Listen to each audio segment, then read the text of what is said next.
The arts of the 19th century in Europe. The arts in Europe during the 19th century can be categorized into three distinct periods. The first period spans from the late 18th century to approximately 1850. It is characterized by the dominance of the Romantic movement and one of its manifestations, Neoclassicism. The second period includes the years between 1850 and 1886, during which the movements of Realism and Impressionism emerged and flourished. The third period covers the final 15 years of the 19th century. It witnessed the rise of movements such as Neo-Impressionism, Symbolism, and Art Nouveau, introducing a new pluralism in artistic expression. Neo-Impressionism. Neo-Impressionism, also referred to as divisionism or pointillism, emerged as a prominent art movement in the late 19th century, during the 1880s and 1890s. It represented a different approach from traditional painting styles, particularly from the dominant style of Impressionism. The Neo-Impressionist painters aimed to explore new avenues of expressing light, color, and form in their artworks.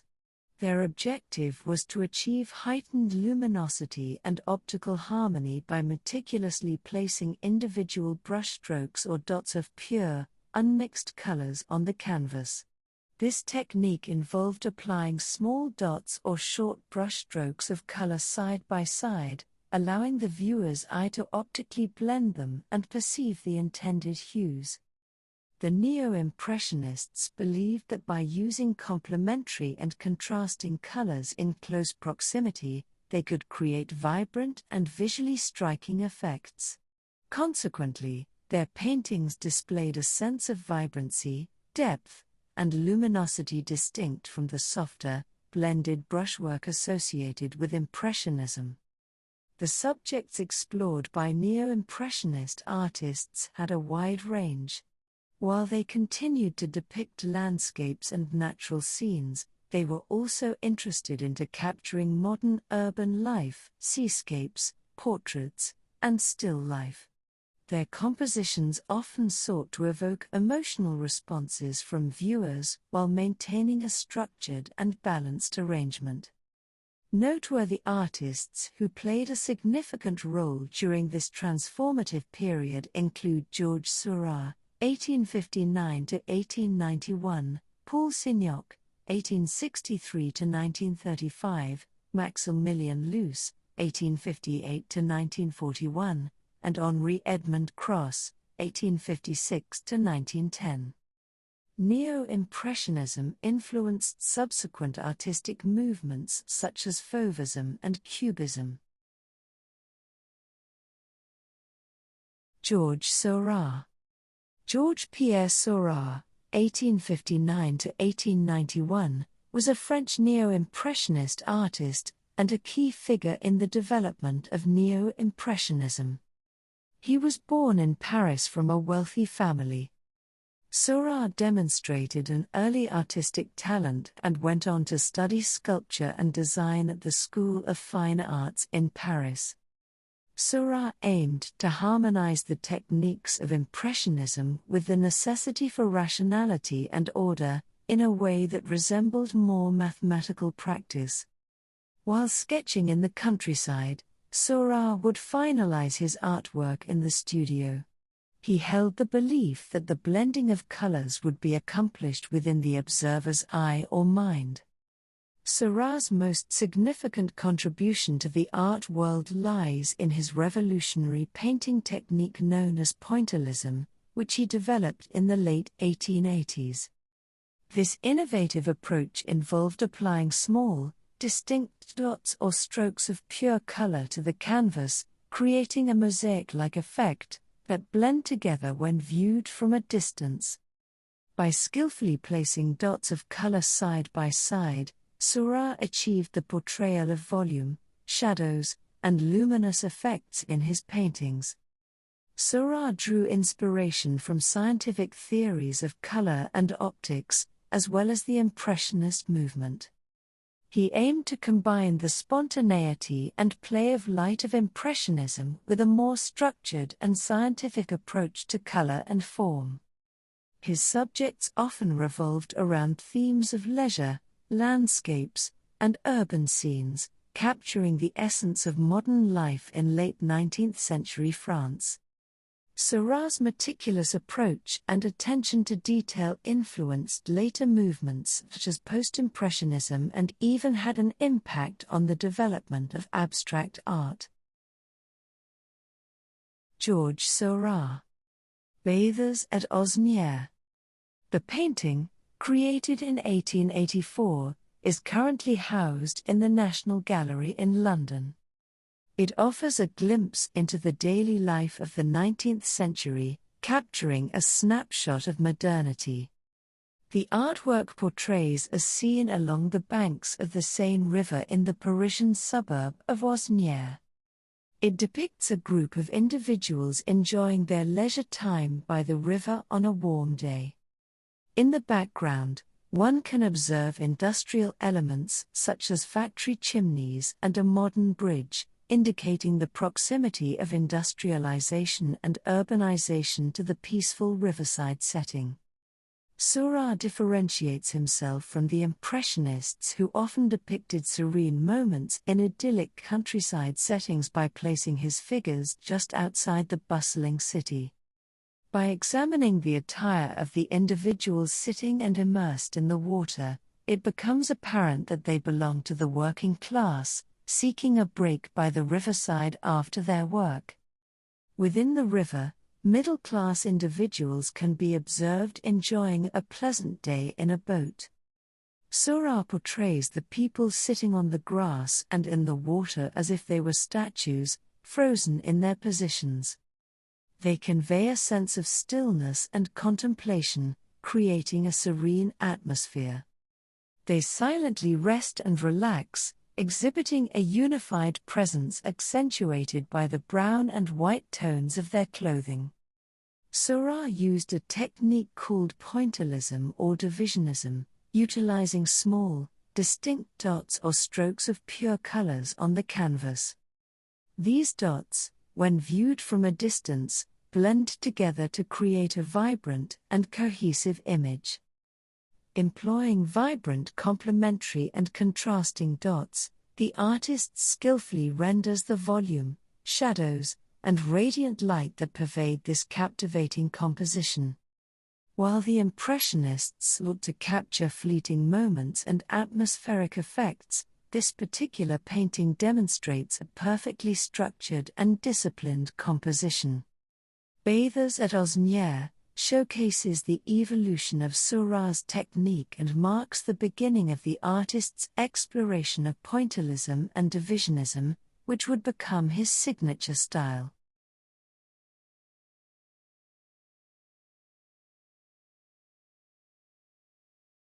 Georges Seurat. Sunday Afternoon on the Island of La Grande Jatte. This artwork, created between 1884 and 1886, can be found at the Art Institute of Chicago. It is one of his most famous works and is considered a masterpiece of the pointillism technique. The painting portrays a leisurely scene on a Sunday afternoon along the banks of the Seine River in Paris. The composition of the painting is meticulously arranged, presenting people resembling statues who do not interact with one another. These static figures are portrayed with indistinct faces, yet they exhibit an organized balance of color and lines and a sense of harmony. The figures depicted in the scene represent different social classes, discernible from their clothing. The central point of the painting is a couple standing, observing the entire scene. The man is dressed in a grey-blue coat and a top hat, while the woman, also in similar color tones, holds a black parasol in one hand and a leash for her capuchin monkey in the other. In front of this standing couple, another group of people can be seen.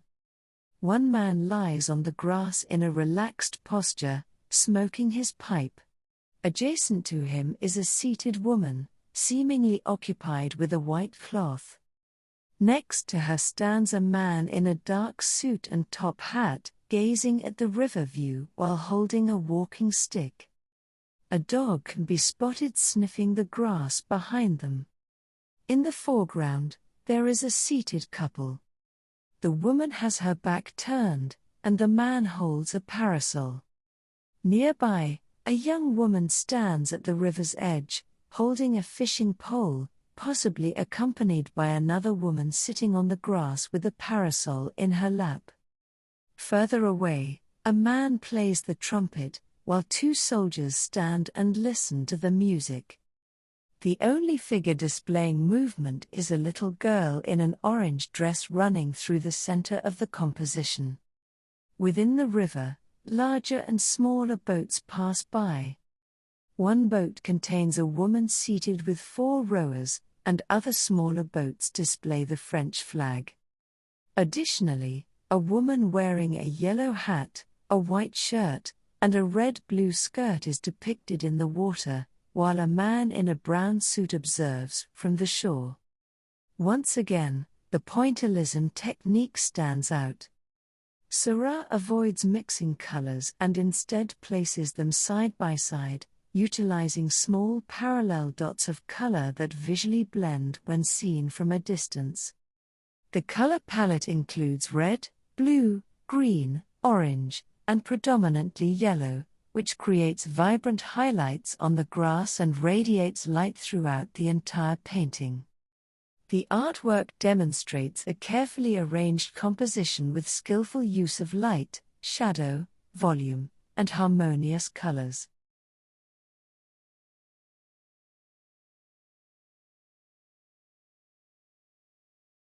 Paul Signac.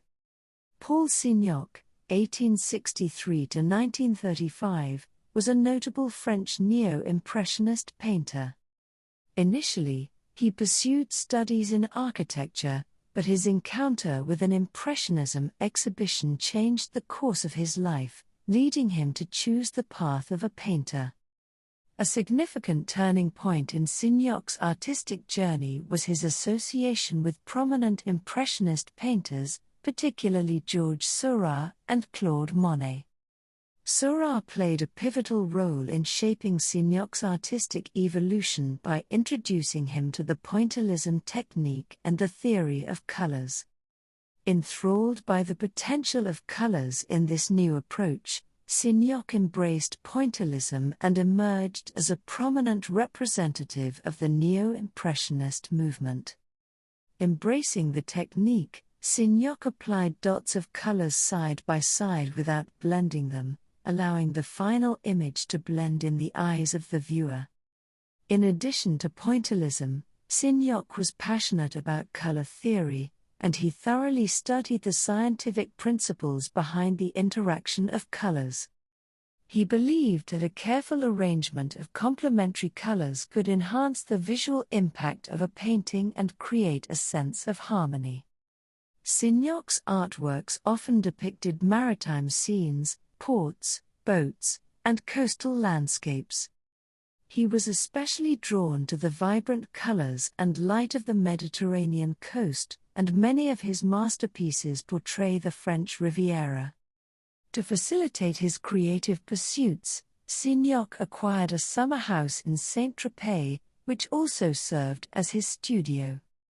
Signac's innovative approach to painting left a lasting impact, influencing subsequent artistic movements such as Fauvism and Expressionism in Germany.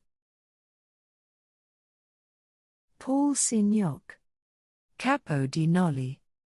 Painted in 1898, this vibrant artwork currently resides at the Wallraf-Richartz Museum in Cologne, Germany.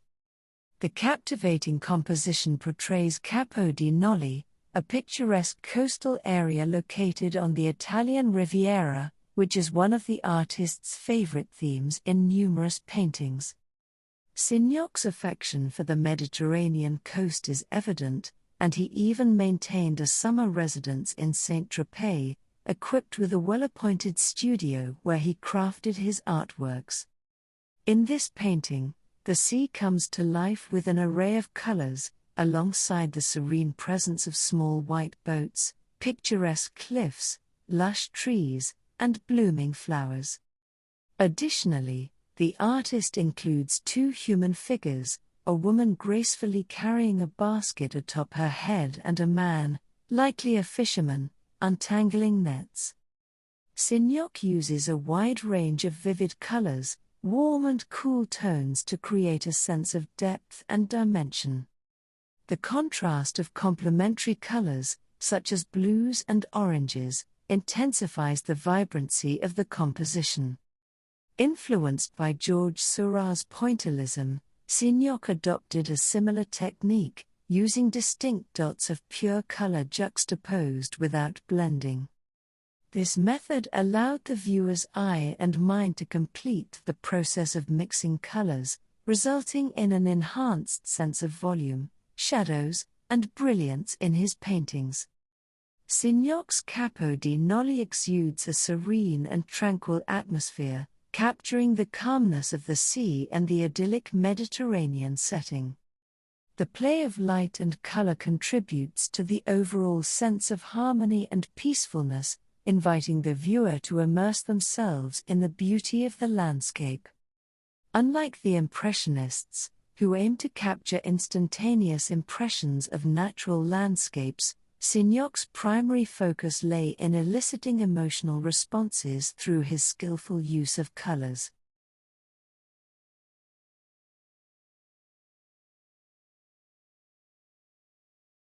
Paul Cézanne. Paul Cézanne, 1839–1906, was a renowned French post-impressionist painter who played a crucial role in the transition from 19th-century Impressionism to the revolutionary styles of the 20th century, such as Cubism. Cézanne was born in Aix-en-Provence, France, into a wealthy family with his father being a banker. Initially, Cézanne obeyed his father's wishes and pursued law studies at the University of Aix. However, he soon followed his true passion and embarked on painting lessons, eventually enrolling at the renowned Art Swiss Academy in Paris. There, he met and became friends with fellow artists, including Camille Pissarro and Émile Zola. Recognizing the limitations of the Impressionist technique, which tended to dissolve forms, Cézanne sought to infuse life back into his subjects. Rather than adhering to the mathematical perspective of the Renaissance to create volume and solidity, he believed that color could bestow these attributes upon objects. In his approach, Cézanne employed certain rules to organize his images. He would first sketch the primary outlines on the canvas using pencil or charcoal, defining the composition. Subsequently, he enhanced these lines with blue-gray, and then introduced small colored patches using cool or neutral hues. By strategically arranging warm colors in the foreground and cooler tones in the background, he achieved a sense of volume in colors. This distinctive method involved creating a step-like progression of colors, originating from the cold and dark side and gradually moving towards the warm, darker side. Unlike traditional perspective, the objects in his paintings did not shrink in size, as they are seen from a distance. Instead, they adapted to suit the overall composition. Cézanne's art is characterized by his unique approach to capturing nature and still life. He often painted landscapes and familiar scenes from his beloved Provence region, including Mont Sainte-Victoire, which became one of his most famous subjects. Cézanne's paintings are notable for their use of color and the exploration of geometric shapes to depict natural forms.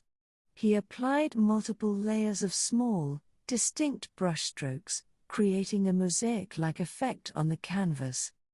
Cézanne's groundbreaking approach left a profound impact on modern art, giving rise to a new artistic movement. His innovative style paved the way for Cubism and significantly influenced renowned artists like Picasso and Matisse. Paul Cézanne. Mont Sainte-Victoire. Mont Sainte-Victoire is a series of oil paintings created by the renowned French artist Paul Cézanne. The series depicts Mont Sainte-Victoire, a prominent mountain near Aix-en-Provence in southern France, which held a special place in Cézanne's heart. He repeatedly painted this subject throughout his career, spanning from the early 1880s until his passing in 1906. This particular painting was crafted in 1895 and is currently housed at the Barnes Foundation in Pennsylvania.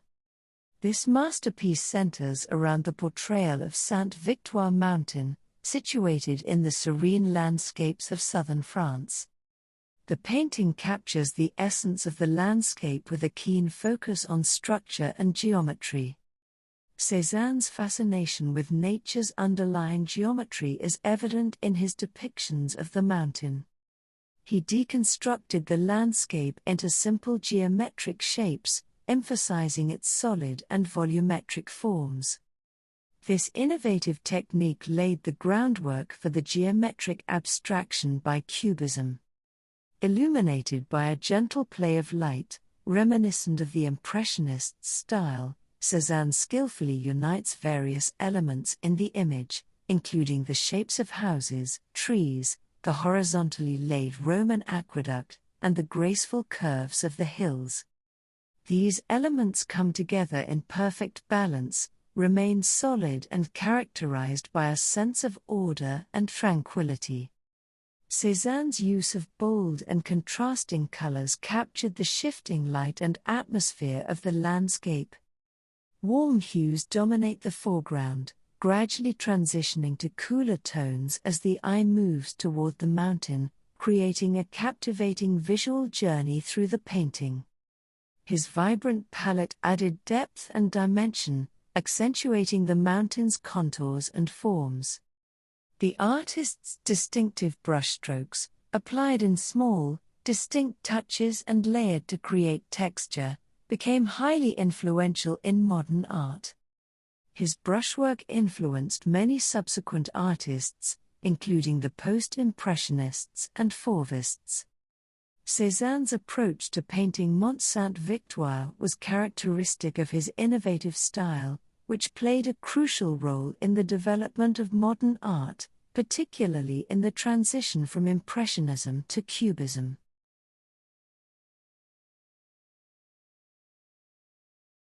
Paul Cézanne. Kitchen table, still life with basket. The artwork, housed in the Orsay Museum, Paris, was crafted around 1889 by the renowned artist Paul Cézanne. Cézanne's still-life paintings hold particular significance, and the artist created approximately 300 pieces dedicated to this subject. Cézanne's approach to composition is closer to abstract painting, preferring the timeless shapes of nuts and fruits. The painting in question features a collection of objects on a white tablecloth atop a kitchen table. The artist skillfully combines various shapes, colors, and textures to create a harmonious yet complex arrangement. At the forefront, a blue-purple container with a handle, a sugar bowl, a coffee pot, and various apples and pears catch the viewer's eye. Towards the back of the table, a basket of fruit completes the arrangement. The overall image gives the impression that the table has been brought closer to the viewer.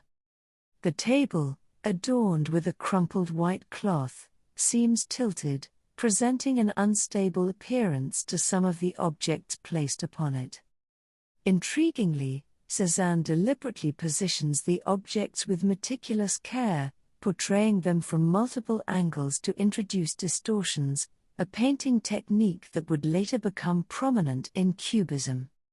These distortions are not limited to the kitchen table but extend to the cupboard and chair in the background. The masterful use of colors by Cézanne becomes evident in this artwork, as he uses warm tones such as yellow, green, red, and brown to bring the fruits, table, and cupboard to life. To create contrast, cooler colors like white, gray, and purple are skillfully applied to the cloth and pots, while the back of the room features colder shades on the wall, chair, and floor. Among Cézanne's works, this painting stands out as one of the few bearing his signature.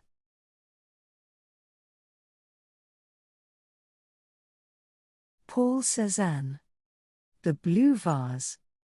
Between 1889 and 1890, the Orsay Museum in Paris became home to one of the most famous works by the artist. The painting is a classic example of Cézanne's post-impressionist style, characterized by his innovative use of color, form, and composition. As the title suggests, the main subject of the painting is a blue pot or vase placed prominently at the center of the composition.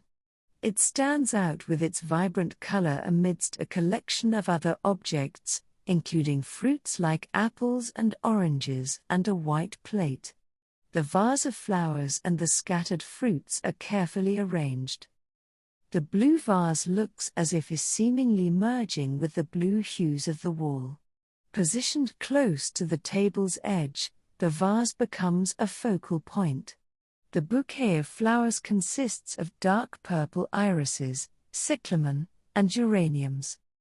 In addition to the prominent blue vase, the fruits catch our attention with their warm red, orange, beige, and yellow tones, beautifully contrasting with the cool blue, violet, and green shades present on the walls, flowers, and vase. The table's surface adds to the composition with its yellow-beige color, infusing the scene with brightness. The artist's keen attention to detail is evident in the precise placement of objects, focusing on their volume. This effect is achieved through skillful use of different color hues, resulting in a harmonious and enchanting chromatic outcome. This painting, like many of Cézanne's works, had a profound impact on the art world. His exploration of form and structure laid the groundwork for the development of Cubism and other modern art movements in the early 20th century.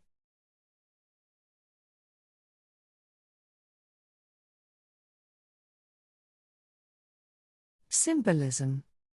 During the late 19th century, there was a prevailing belief that art, much like literature, should move beyond the superficial and cease to be purely objective. Instead, it should embrace new values.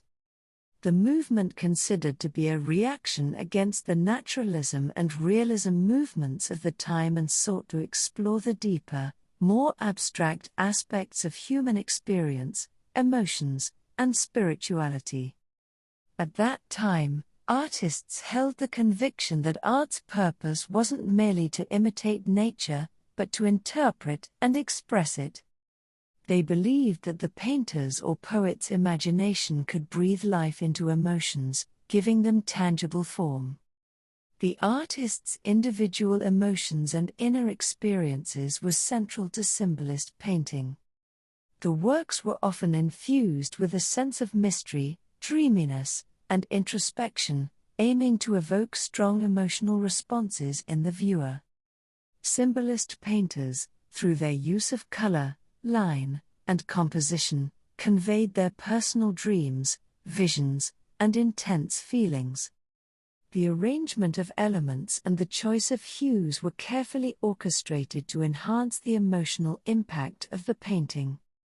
Symbolism was represented by prominent artists such as Vincent van Gogh from the Netherlands, Paul Gauguin from France, and Edvard Munch from Norway. It is worth mentioning that the artistic endeavors of these 19th and early 20th centuries artists gave rise to three significant movements in modern art. Cézanne's work paved the way for Cubism, Van Gogh's contributions influenced Expressionism, and Gauguin's approach inspired Primitivism. Vincent van Gogh. Vincent van Gogh's life was closely intertwined with his art, marked by a hectic journey. Born in the Netherlands, he grew up in a family with strong ties to both religion and the art world, as his father was a pastor and his uncles were art dealers. During his youth, Vincent found himself torn between pursuing a theological path or embracing his artistic inclination. Eventually, he made the life-changing decision to become a painter. Van Gogh's artistic journey began in his early 20s when he started experimenting with drawing and painting.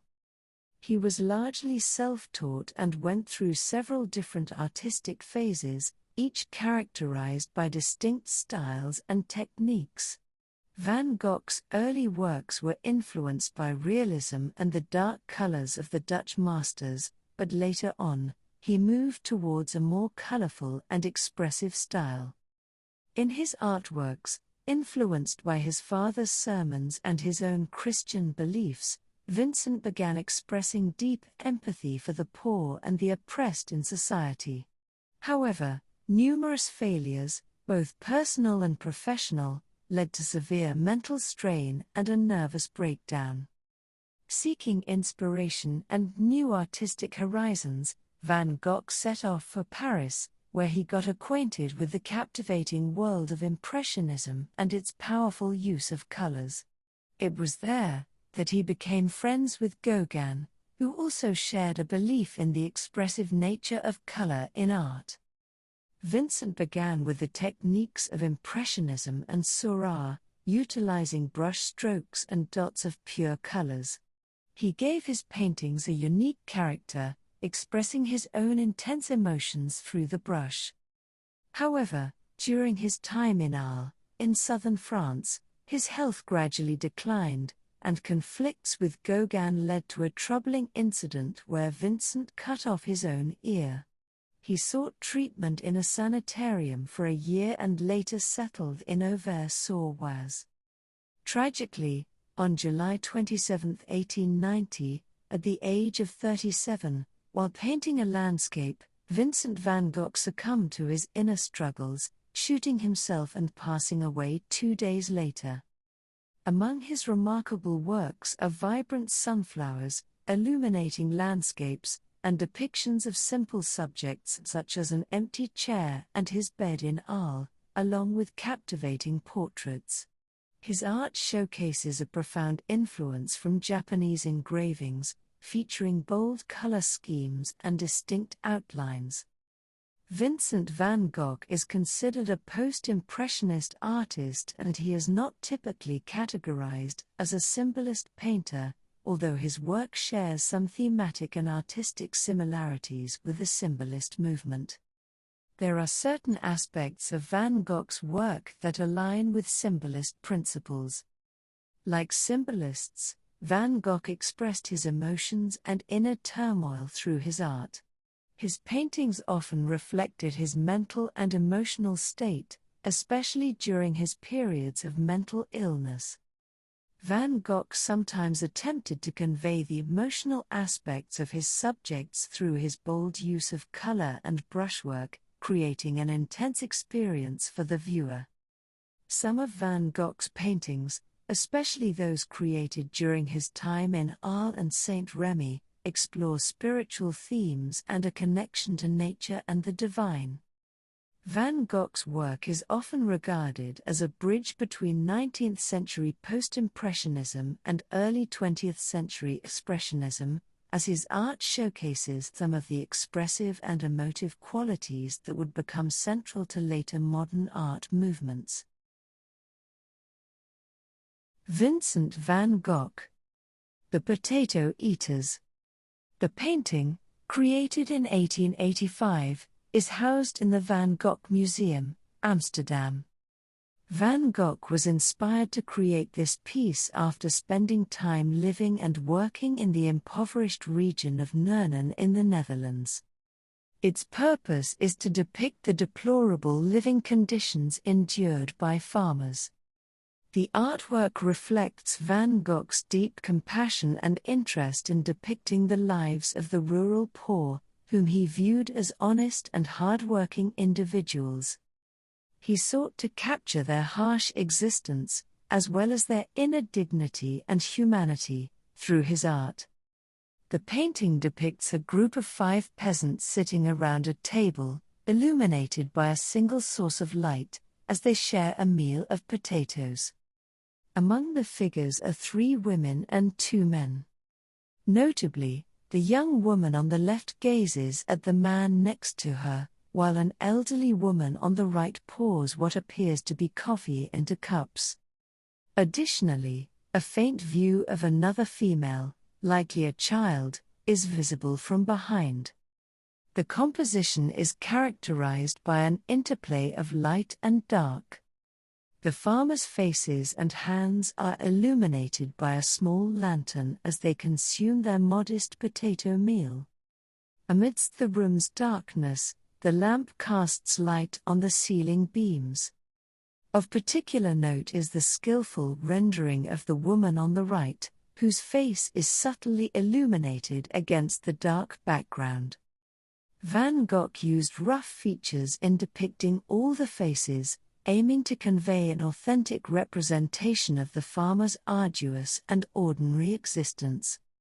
The predominantly earthy tones of yellow, brown, and black throughout the room and the figures contribute to the composition's realistic ambience.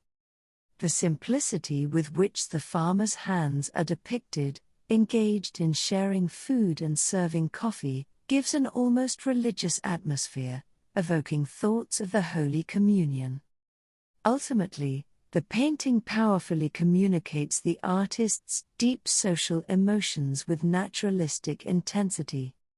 The Potato Eaters represents Van Gogh's early phase of his career, where he was influenced by the dark realistic paintings of artists like Jean-François Millet and Jules Breton, who also portrayed rural life and the working class.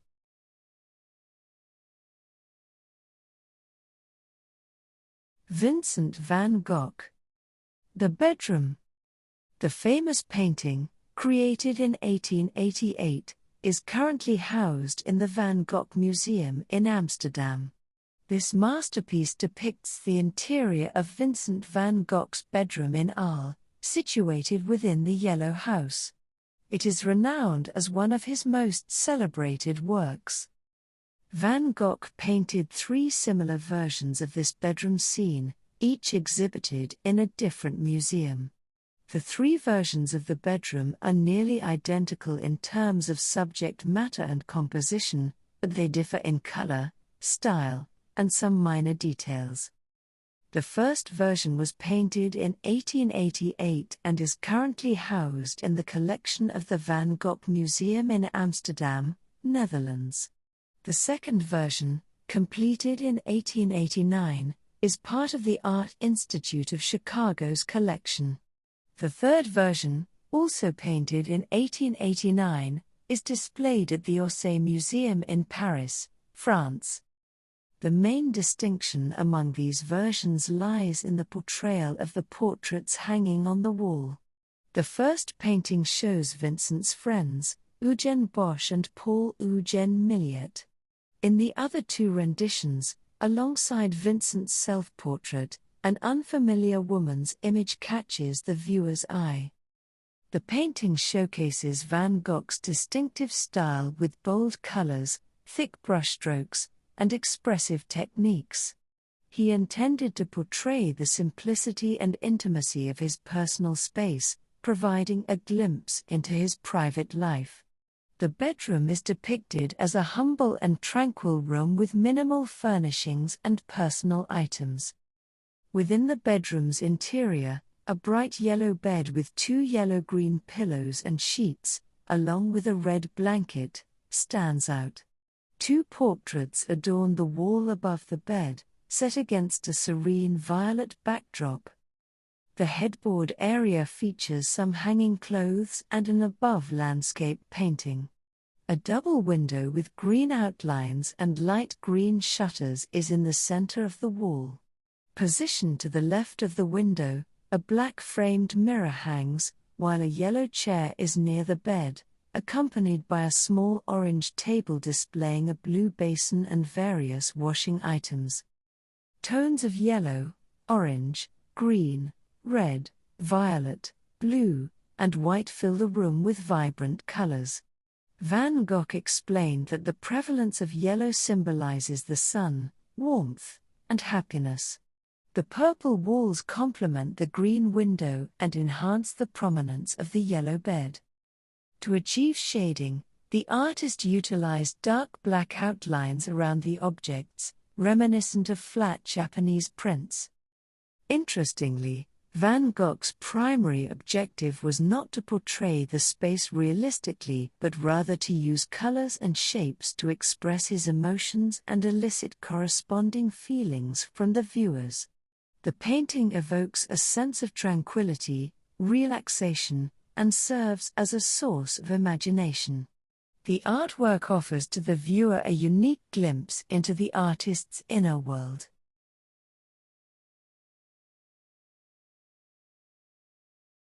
Vincent van Gogh. The Night Cafe. This painting, located at Yale University Art Gallery in Connecticut, USA, was created in 1888. It depicts the interior of a café in Arles, France, where Van Gogh lived for a period. The setting is a dimly lit space and we can see from the clock on the wall it is midnight and only 5 customers left in the room. In the background, a couple is seen seated and enjoying their drinks, while in the foreground, another man leans on the table, possibly already intoxicated. Additionally, 2 other men appear to be in a similar drunken state on the other side of the room. The chaotic scene at the front includes disarrayed chairs and tables with empty alcohol bottles and half-filled glasses. Dominating the center of the room is a large billiard table. Next to it stands the cafe's owner, Mr. Ginu, wearing a white suit. The artist cleverly renders the shadow of the billiard table to make it appear larger and more imposing. Though the billiard table commands attention, the human figures are confined to the left and right sides of the café.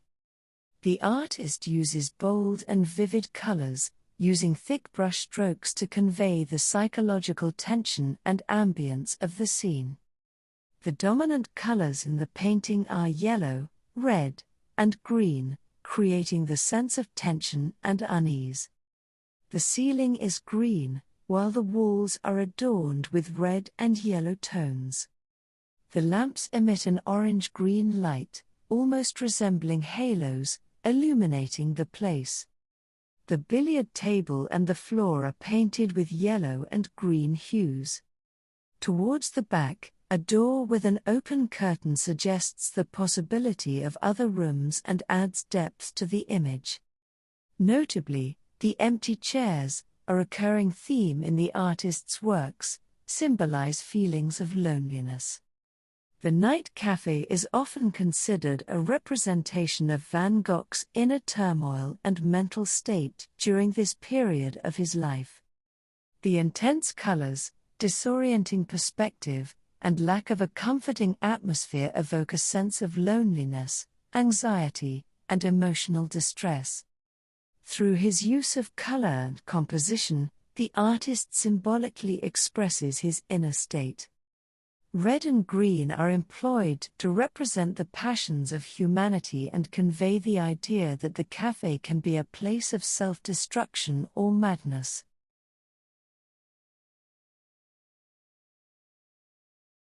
Vincent van Gogh. Café Terrace at Night.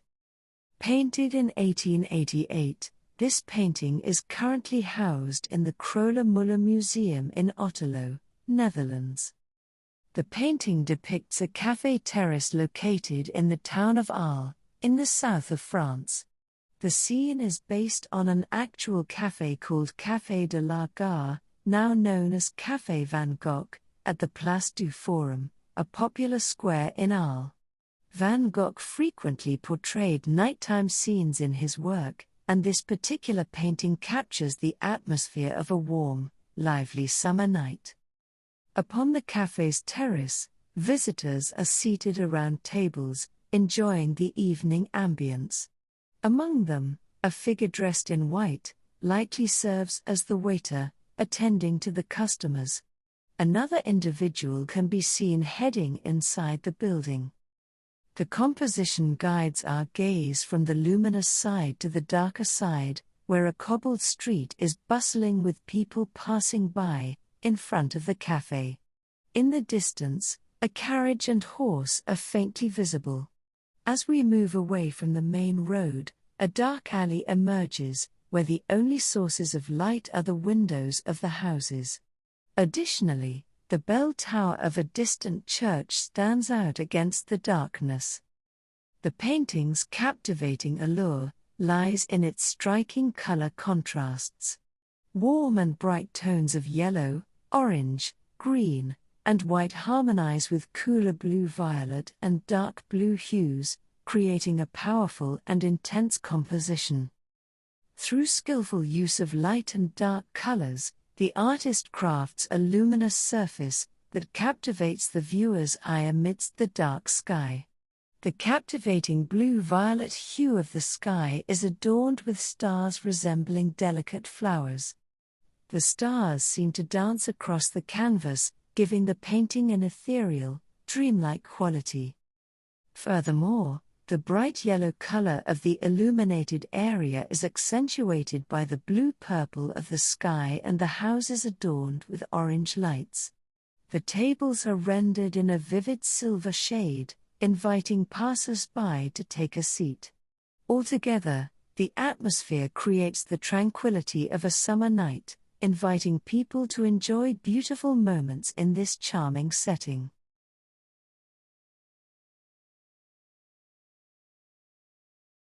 Vincent van Gogh. Starry Night. Painted in 1889, this masterpiece finds its home at the Museum of Modern Art in New York.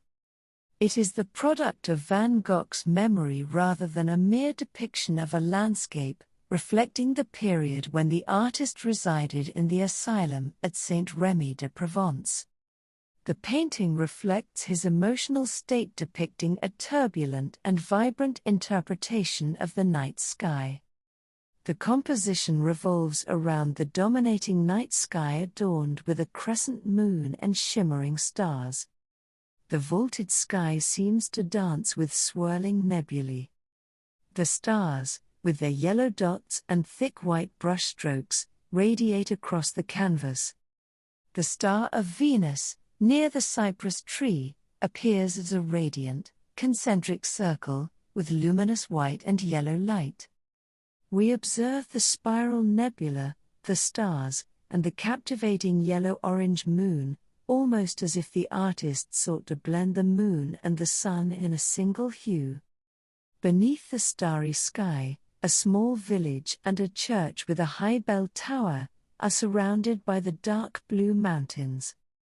Though the village is depicted in somber hues, the windows have a warm orange-yellow glow, creating a sense of soothing tranquility. This village and landscape bear striking resemblance to the painter's hometown. In the foreground, a cypress tree stands tall, its dark form resembling flames ascending into the heavens. Cypress trees are symbols of mourning and death, representing the connection between heaven and earth, as well as the continuum of life and death. The striking interplay of colors in the composition mirrors the contrasting sides of life and death, portraying the fragile existence of the artist with profound clarity.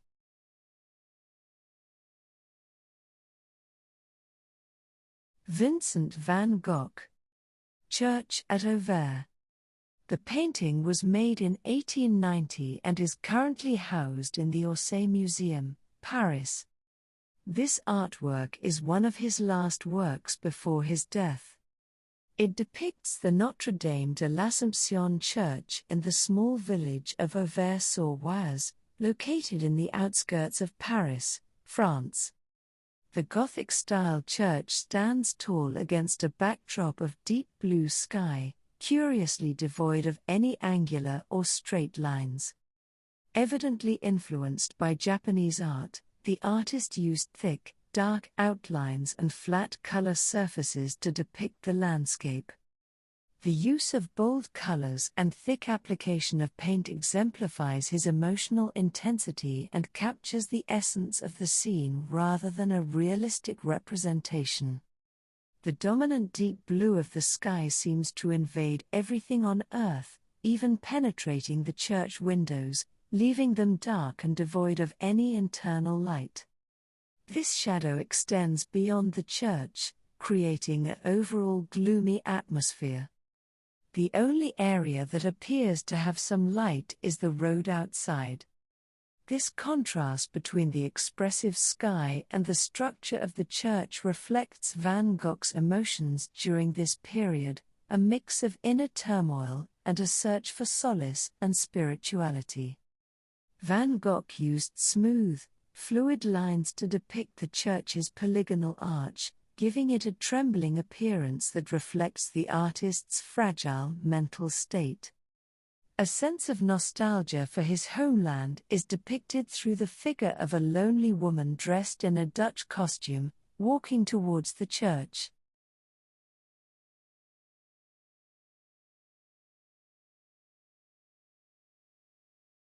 Paul Gauguin.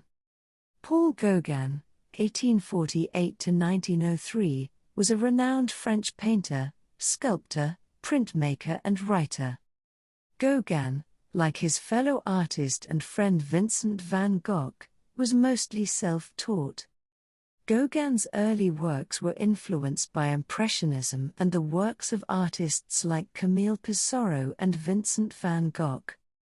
However, he gradually moved away from these styles and developed his own unique approach, embracing primitivism and symbolism. A pioneer in his time, Gauguin began questioning the prevailing cultural norms of art. His vision was to create paintings without a rigid style in favor of depicting human passions with intensity and simplicity. To pursue this vision, Gauguin made a bold decision to leave Europe and settle in Tahiti, fully immersing himself in native life. His works were often regarded as untamed and primitive, yet they introduced a novel form of art. Gauguin's paintings not only depicted the indigenous people but sought to capture their essence, presenting the world from their unique perspective. Through skillful simplification of outlines and the use of vibrant colors on large surfaces, Gauguin managed to transport viewers directly into the lives of the indigenous people amidst nature. He often depicted the Tahitian people and their way of life in his paintings, while also exploring themes of spirituality and myth. Though his forms appeared two-dimensional, his art effectively conveyed the essence of their existence. Later in his life, Gauguin moved to the Marquesas Islands, where he continued to create some of his most significant and striking works. Gauguin's artistic vision and his rejection of European artistic conventions influenced many artists who followed, including the Symbolists and early 20th-century modernists. Paul Gauguin. Vision after the sermon, Jacob wrestling with the angel. Painted in 1888, the artwork currently resides at the National Gallery of Scotland in Edinburgh. The artwork portrays a powerful and symbolic scene from the Bible's Book of Genesis, where Jacob wrestles with an angel. However, Gauguin's interpretation deviates from a literal depiction, as he explores the theme of spirituality and the merging of the sacred and the earthly. The painting's composition is divided diagonally by a tree trunk. One side showcases a group of women watching or envisioning the biblical battle.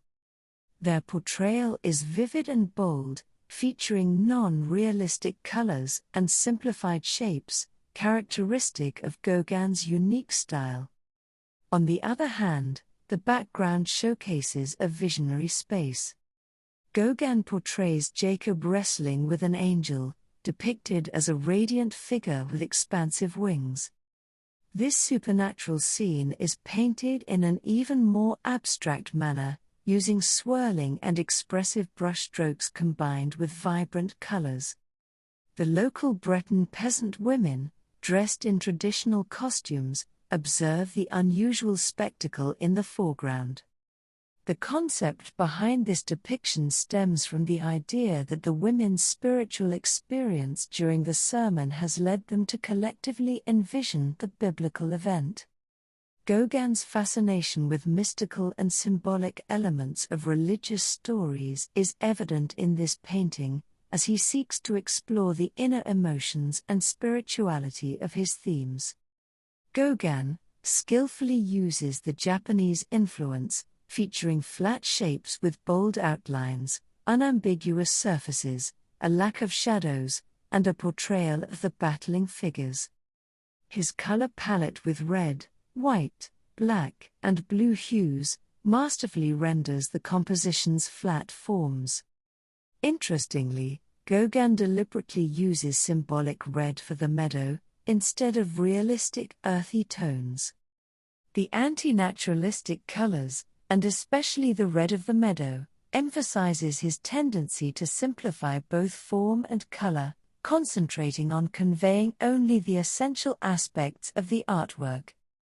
Gauguin's innovative approach of color and composition has significantly influenced the development of modern art, affecting movements like Fauvism and Expressionism.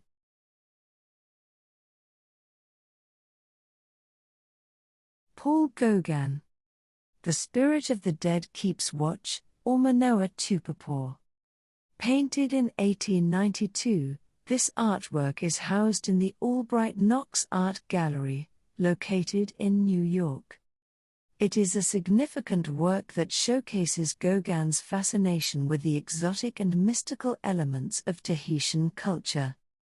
The focal point of the painting is a naked Tahitian girl, often interpreted as Gauguin's native wife Tamana, lying face down and gaze filled with fear, as she looks directly at the viewer.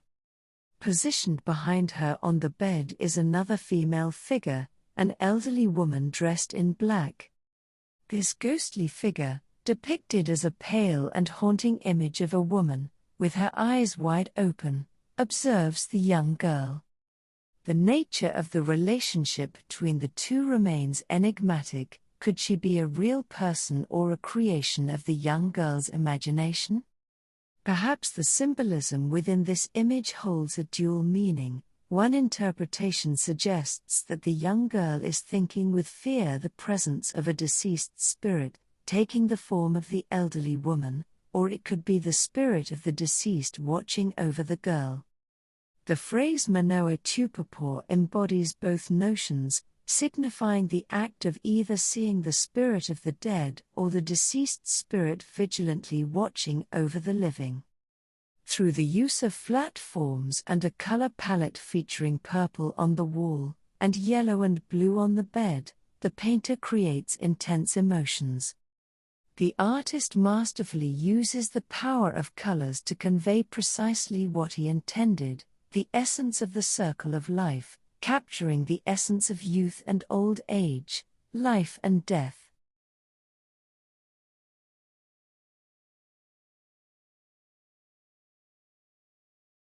Paul Gauguin. Where do we come from? What are we? Where are we going?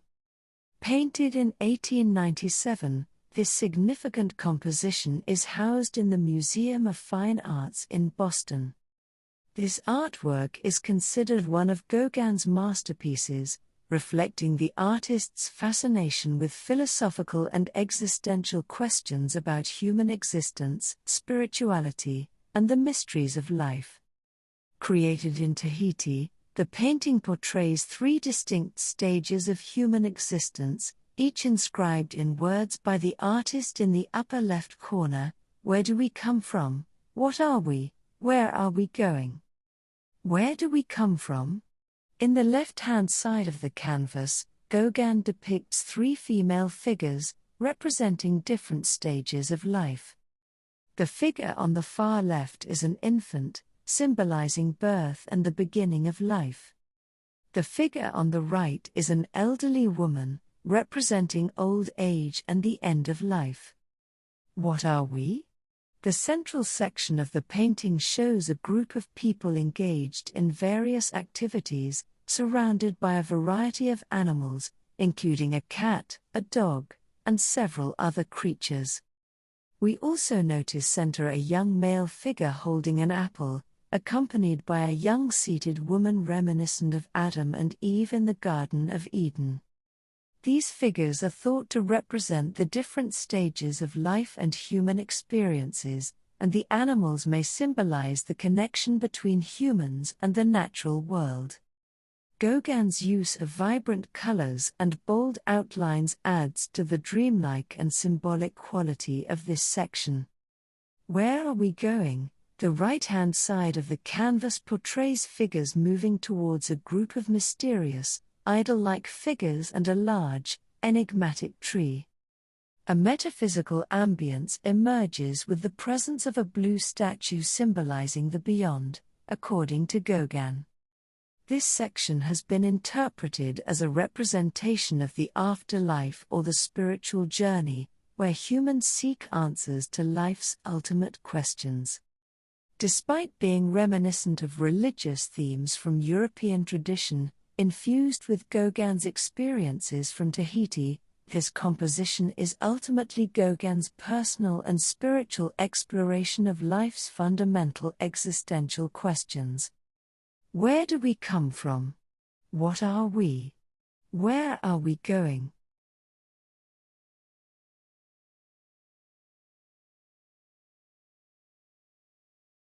Edvard Munch. Edvard Munch, 1863–1944, was a Norwegian painter and one of the most influential figures in the development of modern art.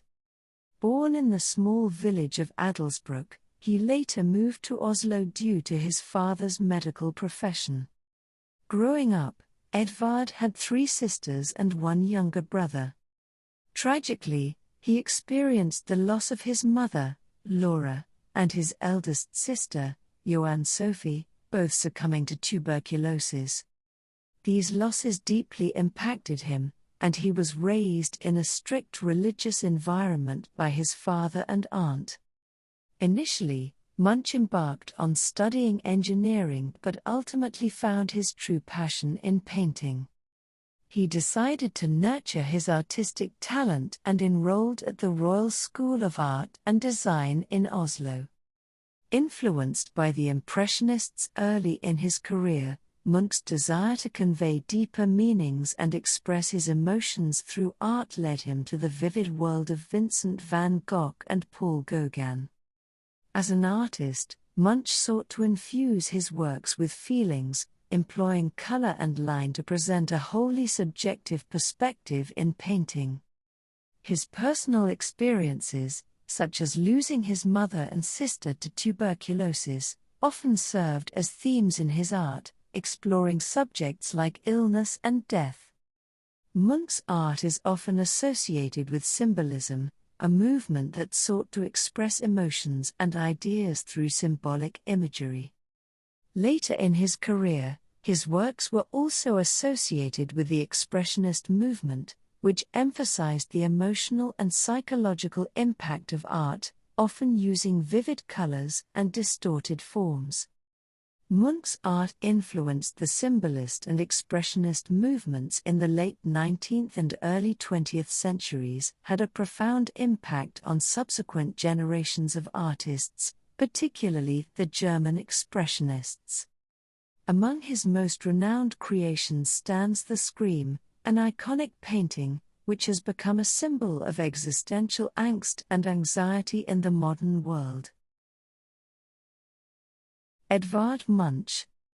The Scream. The artwork, entitled The Scream, was created by Edvard Munch in 1893 and is currently housed at the National Gallery in Oslo. Widely recognized as one of Munch's most renowned pieces, has had a profound influence on modern art and culture. The painting exists in multiple versions, produced between 1893 and 1910. These versions include 2 painted depictions, 2 done in pastels, and a lithography. Each version has its nuances and variations, but they all capture the core emotions and themes associated with the iconic painting. The Scream is a profoundly emotive painting, featuring a simple yet impactful depiction. The central figure stands upon a bridge, gender ambiguous, possibly representing the artist himself. It's depicted with a distorted, skull-like face and hands clasped to his cheeks. The figure seems to be in a state of extreme anguish or terror, and its mouth is wide open as if letting out a silent scream. The waters to the right appear dark with sharp, curved lines, reminiscent of the echo of this person's cry. At a distance and behind, there are 2 other figures walking on the bridge, probably male, without any more discerning features, apart from that they are wearing hats and dark outfits. The landscape around the figure is rendered with wavy, swirling lines that contribute to the sense of unease and chaos. The background portrays a sky with swirling red and orange tones, while the dark blue waters seemingly represent a fjord. Faintly visible are 2 boats on the sea's surface. The horizon lines also exhibit similar curves, emphasizing the subject's fragile mental state and distorting the surrounding environment. Furthermore, the psychological intensity is accentuated through the use of red, orange, yellow, and blue colors. Munch wrote in his diary about the inspiration behind the painting, stating that he was walking with friends and felt overwhelmed by a sense of existential fear and anxiety.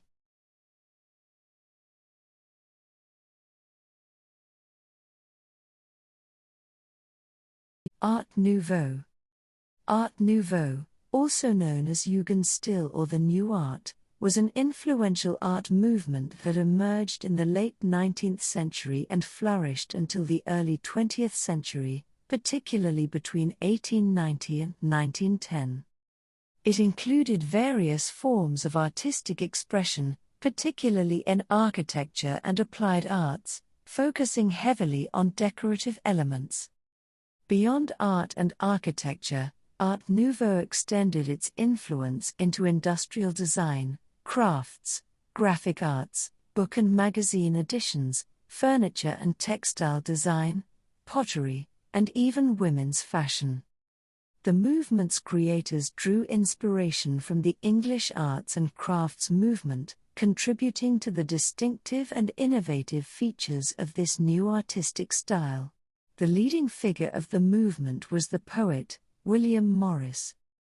This artistic revolution aimed to counter the industrial age's impact and was a romantic endeavor by Morris and his peers to emphasize that genuine art should blend both beauty and practicality. Their primary goal was to safeguard the artist from being overshadowed by industrial progress and to rekindle the essence of simplicity and beauty from the past. Artists in the Art Nouveau movement often sought to elevate craftsmanship and the decorative arts to the same level as fine arts. They collaborated with artisans to create exquisite pieces, including paintings, furniture, stained glass, ceramics, and jewelry. The concepts of the arts and crafts movement swiftly spread across Europe. A fundamental aspect of Art Nouveau was its inclination to harmonize diverse art forms, drawing inspiration from dynamic linear motion aesthetics. Designers in the Art Nouveau movement were primarily captivated by the study of nature, seeking to capture various aspects of its motion. They drew inspiration from elements like long-stemmed flowers, swaying marine plants, and blossoms gracefully bent under the constant pressure of wind or water. Art Nouveau artists found inspiration in earlier art forms such as the Middle Ages and the French Rococo, as well as in motifs from illustrated manuscripts and flat designs found in Japanese paintings. Additionally, they incorporated decorative themes from Japanese and Chinese ceramics. This artistic style effectively conveyed the prevailing mood of melancholy and self-analysis, which were characteristic features of the period often referred to as the fin de siècle or end of the century in French. Art Nouveau in painting. In painting, Art Nouveau was characterized by its emphasis on organic and curvilinear forms, often inspired by nature, as well as an incorporation of decorative elements and symbolism. Artists of this movement sought to blur the boundaries between traditional fine arts and the applied arts, seeking a total work of art, where every aspect of a creation was unified in its design. The key characteristics of this new style included flatness, dynamic lines, and a sense of movement. The movement incorporated vibrant, flat colors, and artists frequently used repeating patterns and intricate designs in their compositions. Art Nouveau artists were influenced by Japanese woodblock prints, incorporating elements of Japanese art and culture into their work. They also drew inspiration from other non-European artistic traditions and artifacts. Artists drew inspiration from natural elements, such as flowers, plants, and vines, to create flowing and intertwined lines. They often depicted the human form or other subjects in a manner that seemed to emerge naturally from the surrounding environment. One of the most iconic features of Art Nouveau painting was the extensive use of wavy curves. These flowing lines added a sense of movement and rhythm to the artworks. Art Nouveau paintings often included symbolic elements and allegorical themes, exploring ideas of femininity, spirituality, and the subconscious mind. The Art Nouveau movement eventually gave way to other artistic styles like Cubism, Futurism, and Surrealism, but its impact continues to inspire artists and designers around the world. Prominent painters of this period included the Austrian Gustav Klimt, the French Toulouse-Lautrec, the Austrian Egon Schiele, the Czech Alphonse Mucha, and the British Aubrey Beardsley. Gustav Klimt. Gustav Klimt, 1862–1918, was an Austrian painter and one of the most prominent representatives of the Viennese Secession movement, which played a pivotal role in the development of Art Nouveau. Klimt enrolled at the University of Applied Arts in Vienna and was taught the conventional techniques of painting. Even before the Art Nouveau movement, he had already gained recognition for the historical themes of his paintings. Klimt, like other fellow artists, aimed to break away from traditional academic art and embrace a more modern and experimental approach. In 1897, Klimt, together with Koloman Moser, Joseph Hoffmann, and Joseph Maria Olbrich, established the Vienna Secession. The Vienna Secession marked a departure from conservative norms, laying the groundwork for the development of modern art. This movement included painters, sculptors, and architects, united by their aspiration to create an integrated art that spanned across painting, architecture, and decorative arts. The Secession Building, a creation of Joseph Maria Olbrich, stood as the movement's exhibition venue and has since become a renowned architectural masterpiece. Klimt's paintings are characterized by complex, decorative patterns, sensuous figures and symbolistic themes. He frequently used gold leaf and ornate motifs, creating a luxurious and fascinating visual experience. The artist created a wide range of subjects, including portraits, landscapes, and allegorical compositions. His portraits are particularly renowned for exploration of the human psyche, sensuality, and the mysteries of existence. Klimt's creations often considered controversial and featured provocative erotic elements, which did not fit the conventional morality of the period. Particularly noteworthy was his endeavor to adorn the Great Hall of the University of Vienna, an opus that was later destroyed by the Germans during the Second World War. Klimt's style was generally unique and innovative, combining elements of Art Nouveau with influences from ancient Greek and Egyptian art. The portrayal of women was evident, and his canvases became a realm dominated by the feminine form. Although his artistic approach often considered provocative and was criticized, Klimt's legacy left an indelible mark on the art world. Gustav Klimt. The Kiss. Created between 1907 and 1908, the artwork currently resides in the Belvedere Museum in Vienna. The painting is one of Klimt's most famous and iconic works, and is considered an excellent example of Art Nouveau painting. The painting depicts a young couple embracing with tenderness, while the man is leaning over the woman to kiss her cheek. They seem to be in a meadow full of flowers. The woman kneels barefoot at the meadow's edge, her attire a yellow dress adorned with floral and circular motifs, while delicate blossoms grace her hair. The man's attire is also vibrant yellow with colorful geometric patterns, and he seems to be wearing a wreath of ivy on his hair.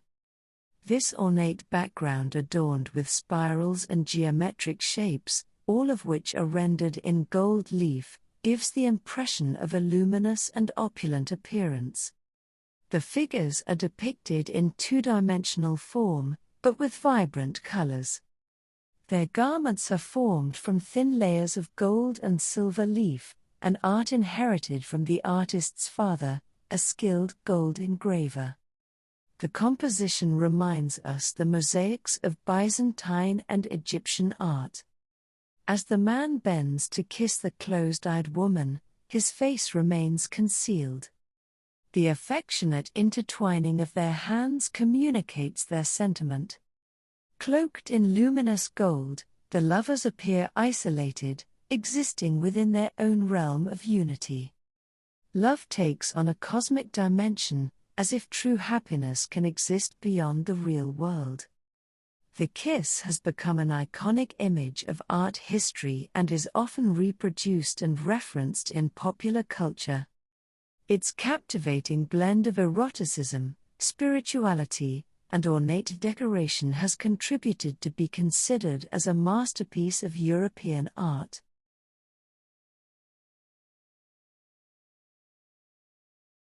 Gustav Klimt. Portrait of Adele Bloch-Bauer. Created between 1903 and 1907, this artwork currently resides in the New York's Neue Gallery.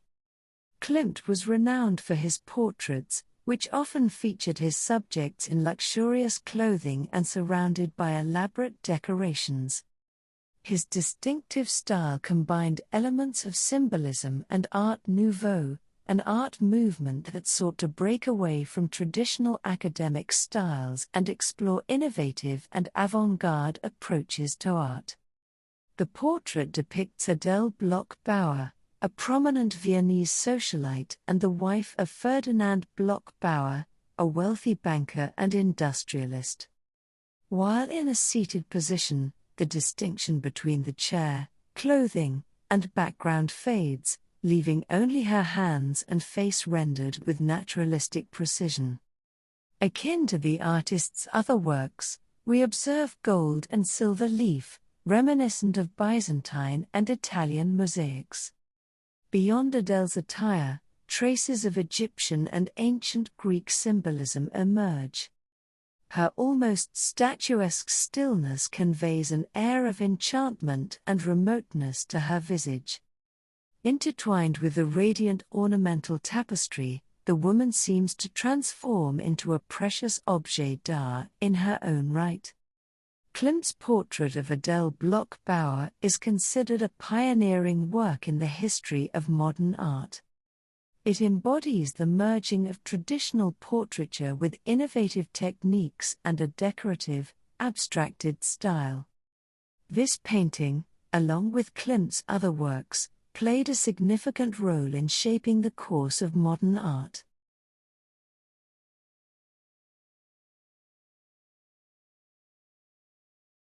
Gustav Klimt. Death and Life. Completed in 1915 and housed at the Leopold Museum in Vienna, this painting by Gustav Klimt intriguingly omits gold and silver motifs, yet retains his signature colorful decorative patterns. The composition's allegorical theme revolves around the cycle of life and death, depicted through a striking division into two halves. The painting presents a stark contrast between life and death. In the painting, a woman represents life, surrounded by a sea of vibrant flowers and colorful patterns. The female figure at the center of the painting is often interpreted as a representation of the life force, fertility, and the cycle of birth and rebirth. She is holding onto a group of people, indicating her connection to humanity and her role as a source of life and continuity. On the other side, an eerie figure wrapped in a dark blue cloak represents death, seemingly floating and embracing life from above. Death's presence is not malevolent or threatening, but rather an integral part of the natural order. This portrayal of death as a part of life suggests that mortality is an essential aspect of the human experience.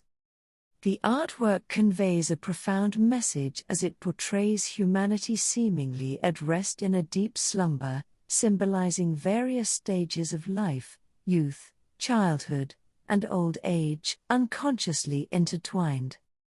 However, amidst this peaceful embrace of life's cycles, death looms ever-present, waiting and lurking, a constant presence in people's lives.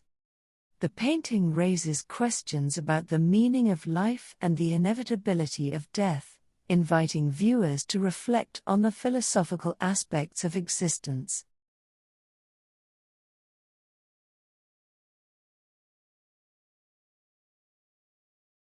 Egon Schiele. Egon Schiele, 1890 to 1918, was an Austrian painter during the Art Nouveau era and recognized as an early exponent of Expressionism. Initially, Schiele enrolled at the Vienna School of Fine Arts but eventually abandoned his studies to become a protégé of Gustav Klimt, who served as his painting mentor. In addition to Klimt, whom Schiele regarded as his artistic father, he drew inspiration from the works of Edvard Munch and Vincent van Gogh. Schiele was also part of the secessionist movement in Vienna, which sought to break away from conservative artistic traditions and embrace more innovative and avant-garde styles. Schiele's paintings stand out for the psychological intensity and the exploration of the human form and emotions. In his short career, Schiele created portraits, self-portraits, and nude figures, often depicted with distorted figures, twisted and elongation postures, intense expressive lines and raw eroticism. However, the daring of his drawings led to many of his pieces being labeled immoral and pornographic, and Schiele was even jailed. His artworks unveiled the artist's delicate psyche, primarily representing internal existential matters, with the theme of death occupying a prominent place in his creations. Like his mentor Gustav Klimt, Egon Schiele's life was tragically cut short at the age of 28 due to the outbreak of the Spanish flu in 1918. Egon Schiele. Self-portrait with Chinese lantern plant. Painted in 1912, this self-portrait by the artist is prominently displayed in the Leopold Museum, Vienna, and remains one of his most renowned works. The artist's figure stands out prominently in the foreground, with his head depicted facing right, and his hair cut horizontally on the sides, while his gaze appears to be looking at the viewer. In the composition, Schiele poses with a Chinese lantern plant, which adds a touch of symbolism to the painting. The Chinese lantern plant, Physalis alcakenji, has cultural significance and can be associated with various meanings, such as enlightenment, the passing of time, or the nature of life. In the context of the self-portrait, it's possible that Schiele intended to convey a deeper message about his own life and artistic journey. The painting's striking feature lies in the artist's adept use of geometric shapes and a rich array of colors, including red, orange, white, blue, black, and green. This harmonious composition showcases the artist's skill, offering a glimpse into his inner world and emotional state, portraying a sensitive and self-confident individual. Egon Schiele. Hermits. Painted in 1912, this artwork is displayed in the renowned Leopold Museum, in Vienna. Upon first glance, one cannot help but notice the two almost life-sized male figures clad in similar dark clothing, seemingly connected to each other. To the left in the foreground, we recognize Schiele's face. Behind him stands a figure that could be his mentor Klimt, but the depiction leaves open the possibility that it could be a connection related to the artist's inner emotions. The figure leaning on Schiele has a wreath of red flowers in his hair and appears to be blind. Reminiscent of Jesus, this enigmatic figure appears to symbolize a modern-day prophet, reminiscent of religious paintings from the Middle Ages. On the ground, the Chinese lantern plant and the artist's name with the painting's year are written 3 times, adding depth to the composition. Noteworthy is Schiele's foot in the lower left corner, seemingly rooted in the earth, as if both bodies emerge from the ground, their clothing merging together, isolated from the rest of the art world. The dominant colors are the white-gray in the sky, shades of black, blue, green, brown and red. The artist's emotional state and fragile psyche are revealed through his skillful use of colors, reminiscent of expressionist paintings.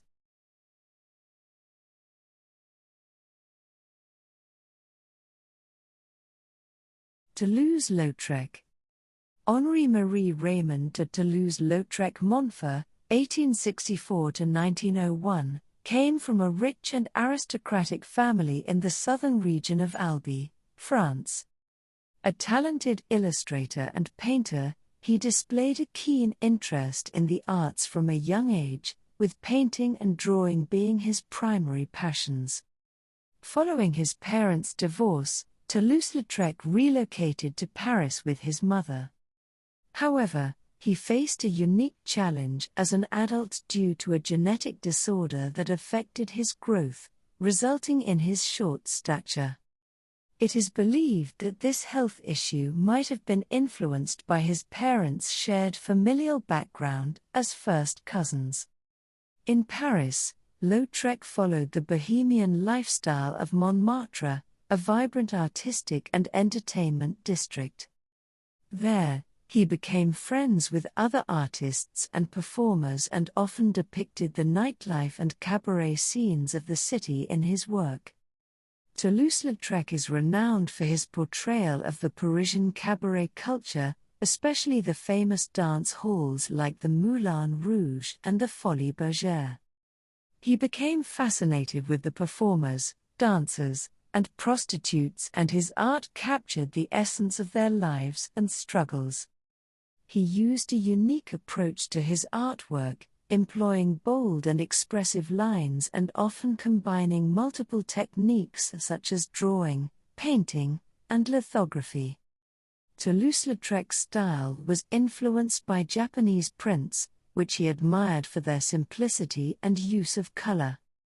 During his short career, Toulouse-Lautrec produced an extensive body of work, creating over 700 paintings, 275 watercolors, 363 prints and posters, and numerous drawings. Toulouse-Lautrec's influence on modern art and popular culture is significant. He transformed the art of the poster, creating innovative advertisements for various performances and events. Lautrec proved that commercial art, like posters, could also be a recognized form of art. Toulouse-Lautrec. At the Moulin Rouge, the dance. This renowned artwork, housed in the Philadelphia Museum of Art, dates back to 1890 and is attributed to the well-known artist Toulouse-Lautrec. It holds significant prominence as one of his most famous pieces, offering a glimpse into the vibrant Parisian nightlife of the Moulin Rouge, a popular cabaret situated in Montmartre. Within the painting, the artist skillfully transports us inside the bustling cabaret, capturing the essence of the city's unique nighttime ambience. The scene is filled with life and color, showcasing a mix of men and women occupying the space. The men wear dark suits and top hat. Among the women, two figures particularly stand out from the crowd. In the foreground, a striking and elegant woman wears a soft pink satin dress adorned with white pink fur on her shoulders, black gloves, and a feather hat. This attire exemplifies the fashion and style prevalent among the visitors of the Moulin Rouge, where individuals from different social classes mingled and had fun together. At the heart of the composition, a red-haired young woman, likely a new dancer, gracefully performs her dance moves in sync with the music. Her simple beige dress, lifted slightly, reveals her vibrant red stockings and black high-heeled boots. Adjacent to the young dancer, we notice the slim figure of a man identified as Valentin Le Desauchais, who is engaged in teaching the girl the dance steps. Valentin Le Desauchais, also known as Jacques Renardon, was a renowned can-can dancer associated with the Moulin Rouge. The term Desauchais translates to boneless in English, and it was a nickname given to Renardon due to his remarkable flexibility and agility on stage. We happen to know about the dancer's identity from an inscription found on the back of the painting, where Lautrec mentions that Valentin Le Desauchais was introducing the new dancers. The presence of Valentin Le Desauchais adds a layer of authenticity to the painting, as he was an actual performer at the Moulin Rouge during that era. The composition reminds us of Degas' depictions of ballet dancers. The difference with Lautrec is that he transfers a rigorous dance class scene to the lively and joyous atmosphere of Parisian nightlife. Toulouse-Lautrec was known for his keen observation of people and his ability to capture their unique personalities and interactions. Through At the Moulin Rouge, the dance, he skillfully presents a snapshot of the Parisian nightlife, with its diversity, vibrancy, and sense of human connection in a lively and dynamic setting.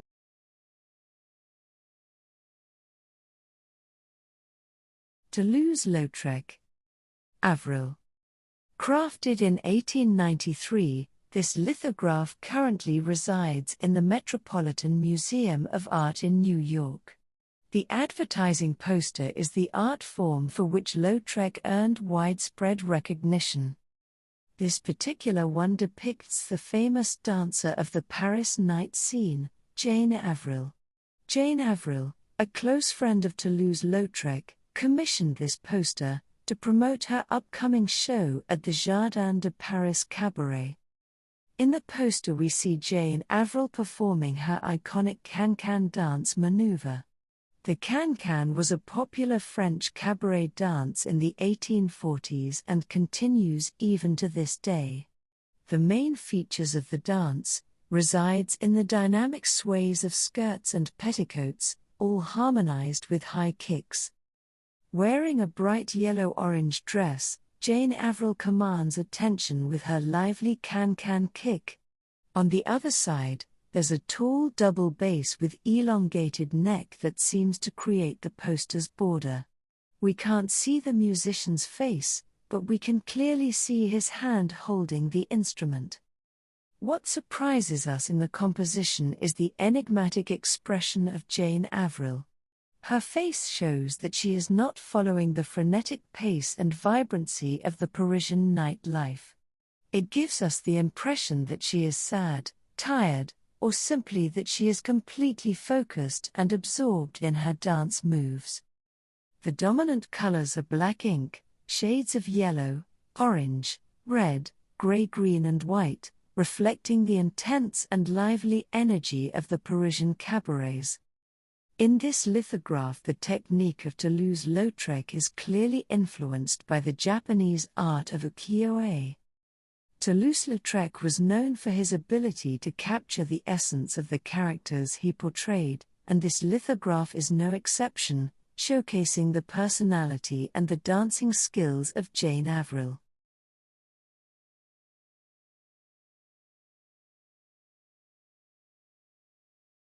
Alphonse Mucha. Alphonse Maria Mucha, commonly known as Alphonse Mucha, 1860–1939, was a talented painter, illustrator, and graphic designer. He was born in a small village in southern Moravia, a region of the Czech Republic. From an early age, Alphonse Mucha demonstrated remarkable talent in both drawing and music. He was a chorister at the Cathedral of Saints Peter and Paul in the city of Brno and later participated as a violinist during the celebration of Mass. When he was 19 years old, he went to Vienna and worked as a scenery painter in Viennese theaters. His acquaintance with the historical painter Hans Mockert, who painted murals for palaces and government buildings, prompted him to pursue painting and influenced greatly his work. But the most important part of his life, which had a decisive effect on his artistic career and success, happened in Paris. In 1888 he enrolled at the Académie Julian and in 1889 at the Académie Colarossi. Alphonse Mucha's artistic legacy thrives on his innovative contributions to advertising posters, magazine and novel illustrations, and theatrical promotional materials. Particularly noteworthy is his long-term collaboration with the famous actress Sarah Bernhardt. Alphonse Mucha produced a series of decorative posters to promote the actress's stage productions. He was also involved in the manufacture of furniture and jewelry, harmoniously aligning with the principles of the Art Nouveau movement. His primary inspiration was the embodiment of femininity and vitality, often exemplified by the archetype of the young woman as envisioned by Art Nouveau. Later in his career, the artist returned to his homeland and worked on a series of paintings known as the Slav Epic. This monumental series of 20 large paintings portrays the history of the Czech and Slavic peoples. Alphonse Mucha. Gismunda. Produced in 1894, this lithograph currently resides within Prague's Mucha Museum. This artwork is one of Mucha's most iconic and recognizable pieces, illustrating the artistic style and themes of the Art Nouveau movement. The lithograph was designed as a promotional poster for the famous French actress Sarah Bernhardt and her play titled Gismunda, which was being performed at the Théâtre de la Renaissance in Paris. The play itself was a tragedy written by Victorien Sardou. The play was a huge success, prompting an extension beyond the Christmas season. However, due to holiday constraints, the customary theatrical poster artisans were unavailable. This circumstance led to the suggestion that Alphonse Mucha should be responsible of the poster creation. Mucha's distinct artistic approach revolutionized the conventions of crafting advertising posters. The poster was over 2 meters in size and Sarah Bernhardt is standing at its center. The distinguished actress is depicted wearing a luxurious Byzantine-inspired gown, with a floral wreath of orchids in her hair and holding gracefully a palm branch in her hands. In the background of the poster are written the title of the play and the name of the actress in arched form. We also notice the mosaic tiles of the decoration that remind us of the Byzantine era. The actress stands against a golden arched background, which almost akin to a divine halo, and makes her look like a deity. Alphonse Mucha's remarkable artistry is evident in the fine outlines and the gentle pastel palette of gold, blue, pink, and green that adorn the poster. It is definitely different from the other posters of the time that had intense colors and outlines. The rich decoration is found mainly in the upper part of the poster. The lower part of the background looks plain. We can only see the inscription of the theater's name. Mucha's use of symbolism is also evident in the piece. The flowing lines and intricate floral patterns give a sense of natural beauty and feminine grace. The incorporation of elongated forms and decorative elements is a distinctive feature of Art Nouveau, a style that sought to break away from the rigid designs of the past and embrace more organic and fluid forms. The poster was not only successful in promoting the play but also contributed to Mucha's fame and recognition as an artist. Sarah Bernhardt's profound admiration for the artist's creation marked the commencement of a long-term creative partnership, leading them to collaborate on numerous other ventures.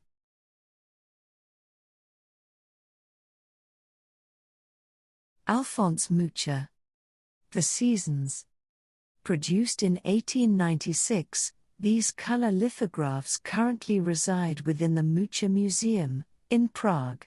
These captivating decorative compositions refer to the allegorical representation of each season of the year: spring, summer, autumn, and winter.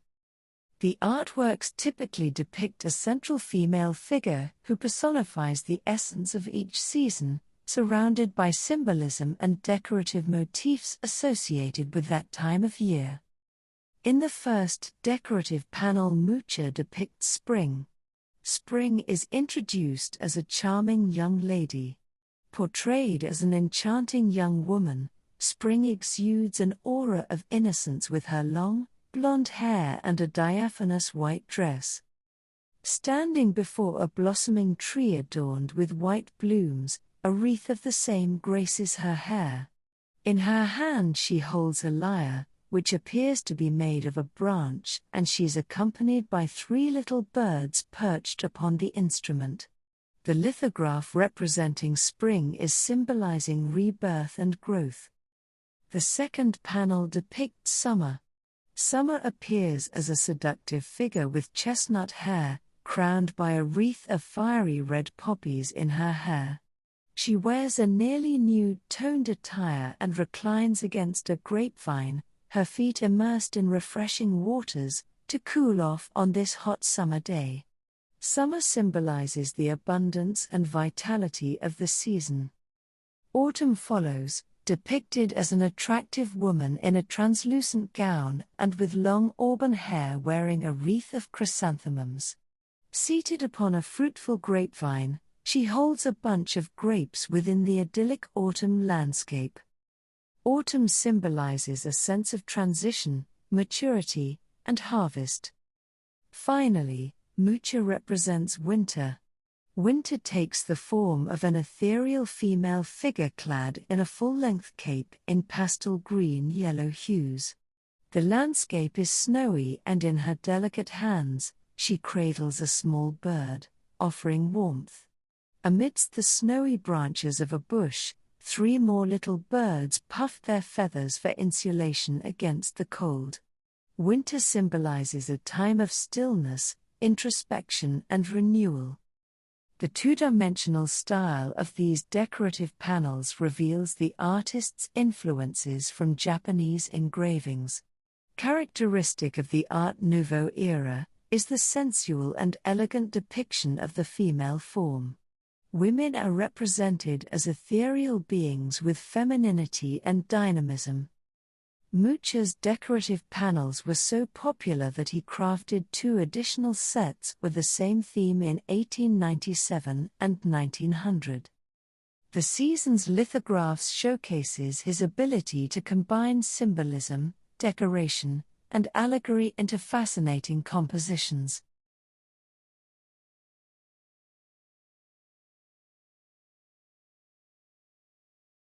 Aubrey Vincent Beardsley. Aubrey Vincent Beardsley, 1872–1898, was a British illustrator, graphic designer, caricaturist, and poet.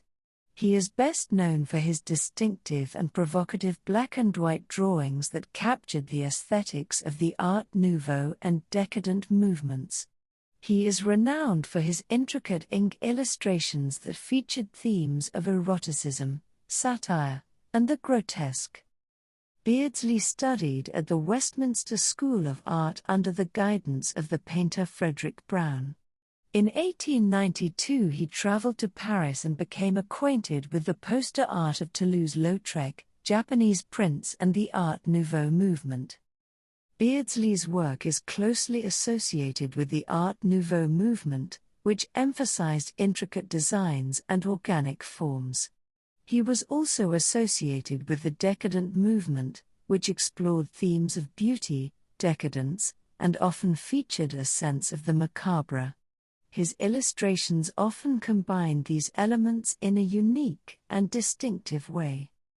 Several of his illustrations were provocative and satirized the manners of the Victorian era.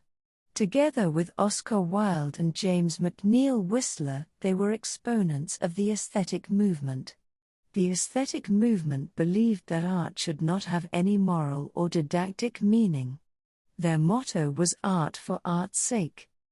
One of his most famous collaborations was with the playwright and author Oscar Wilde. He created illustrations for Wilde's play Salome, a highly controversial work that combined elements of biblical narrative and eroticism.